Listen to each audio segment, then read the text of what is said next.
Imagine a city built for 1 million people, but not a single soul lives there. Towering glass skyscrapers stand empty, streets pristine but silent, malls stocked with luxury brands, no shoppers, parks with playgrounds, no children.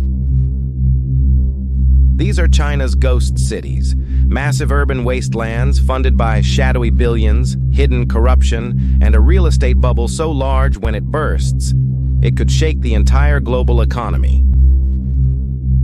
But this isn't just bad planning. Behind these silent cities is a web of lies, backdoor deals, and elite billionaires exploiting a system addicted to growth at all costs.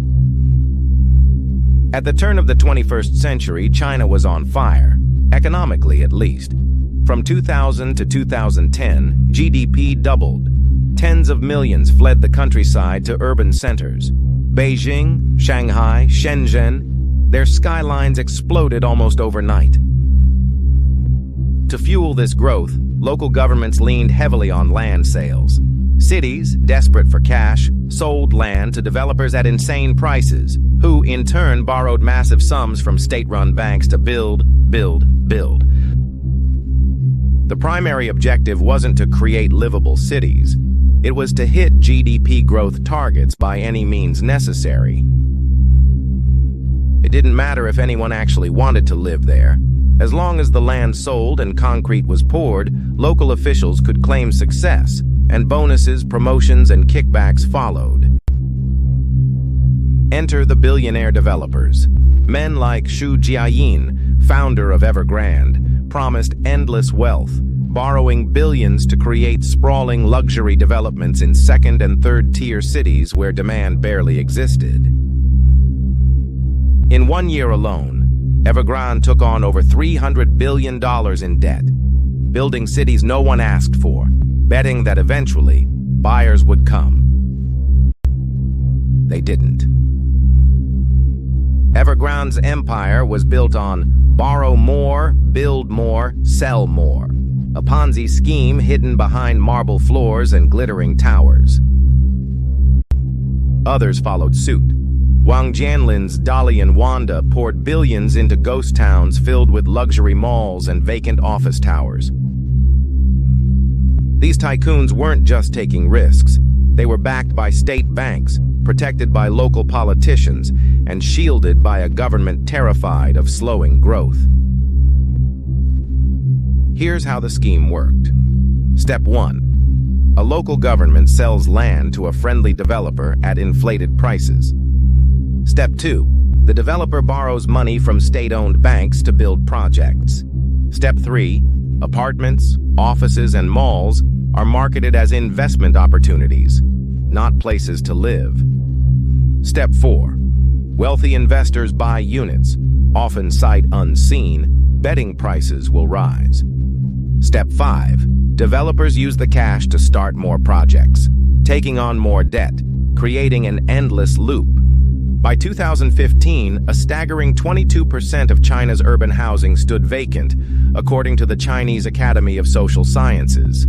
That's tens of millions of empty units. Behind the concrete wastelands are real victims. Ordinary families sunk life savings into properties they were told would never lose value. Couples bought 3, 4, even 5 apartments, not to live in, but to park wealth. They said it was safer than putting money in the bank. Now we own 4 empty apartments we can't sell. As demand dried up and developers collapsed under their own debt, prices plummeted. Entire families were wiped out overnight. In 2021, the bomb finally started ticking louder. Evergrande, once China's largest property developer, missed payments to creditors. Panic spread. Construction stopped across hundreds of cities. Protests erupted. Thousands of homebuyers across China have been left in limbo, having paid for properties that may never be completed. Banks refuse to foreclose, terrified of triggering a chain reaction. Local governments, who once championed these ghost projects, ordered silent bailouts and media blackouts. But the debt doesn't vanish, it festers. This isn't just China's problem. Global banks, investment funds, and pension funds have exposure to Chinese real estate bonds. In 2021 alone, international investors lost billions when Evergrande defaulted. Meanwhile, shadow banks, unofficial lenders operating in the gray areas of China's economy, fueled even riskier projects. Quote, Bloomberg, 2022. China's shadow banking sector, estimated at over $13 trillion, remains a ticking time bomb hidden in plain sight.